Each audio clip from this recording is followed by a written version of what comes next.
to the US worth it?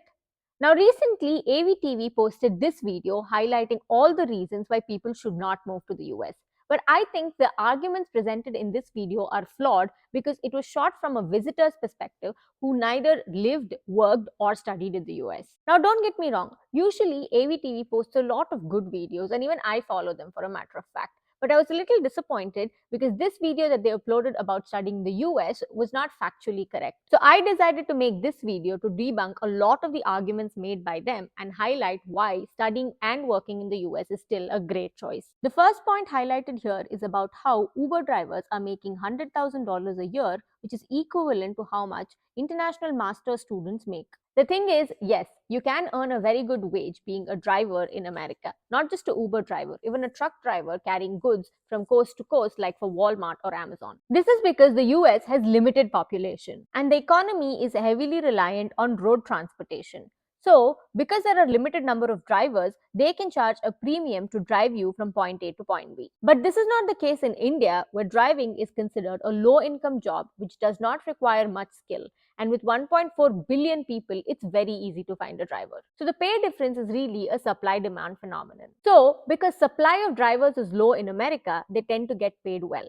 But drivers are always treated as contractors and would not get other benefits of a normal corporate job like 401k, health insurance, etc. Another point raised in the video is that $100,000 in the US is equivalent to 5 lakhs per annum in India. And this is absolutely not true. $100,000 is actually a good salary in the US. You can own a car, live in a nice apartment, save, and also have discretionary income as long as you don't live in the major cities like San Francisco, LA, or New York. This is especially good income for students and early career professionals who are young, don't have much expenses, and can live in shared apartments. Now, as you get older, expenses will increase, but so will your salary. There is also a segment in the video which talks about how expensive food is. To cut the long story short, all such expenses fall within living expenses. And as long as we have a normal lifestyle, which does not involve eating out every day, partying every day, then most of us who move to this country can save anywhere between 40 to 70% of our salaries. So the only math to do here is what is 40 to 70% of our post-tax income. So that comes out to be $32,000 to $56,000, which is 26 lakhs and 46 lakhs approximately. Now, if you can get a job in India or any other country that allows you to save so much, then yes, US may not be the right choice for you. But if not, US is still a great option for studying and working. If you guys are finding this video informative and want to learn more about careers and moving abroad, then hit the like button and subscribe to my channel for more. Next, topics of theft, vandalism, and homelessness are being discussed.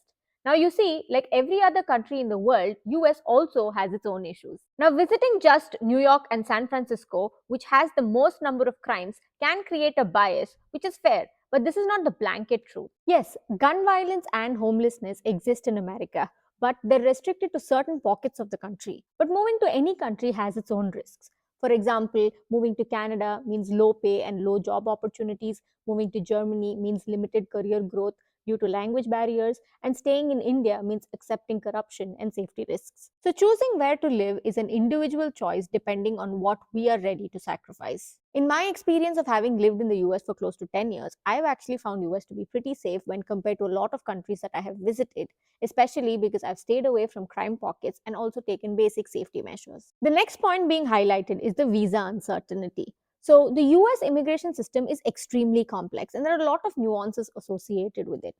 The H-1B is the most commonly used work visa type and is based on a lottery system. So nobody can really guarantee if you will get picked or not. But there are many ways to get around the H-1B system. Now let's say you took 20 to 30 lakh student loan to come to the US to study a STEM degree.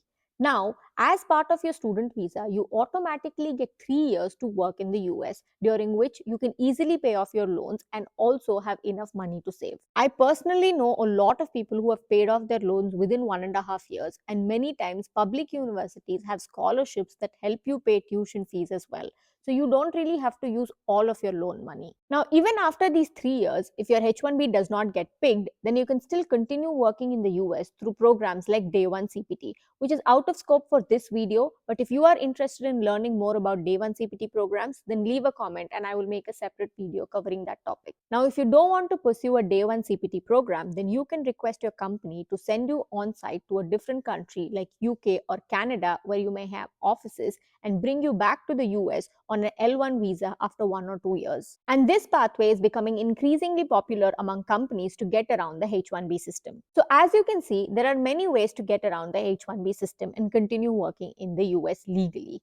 As a matter of fact, I myself have gotten into the H1B lottery 8 times and never got picked. But I'm still working in the US because I am working on a specialized visa called the O1 visa. The bottom line is that the US visa system is a vast subject. So before making career decisions just based on this, I highly recommend you do thorough research. In any case, I don't think moving to the US for STEM students has much downside because even if your H1B has not gotten picked and you do end up returning to your home country, in the 3 years that you have worked here, it is highly likely that you would have paid off your loans and also earned 3 years of work experience in the US. And finally, there's this discussion about living alone on the other side of the world.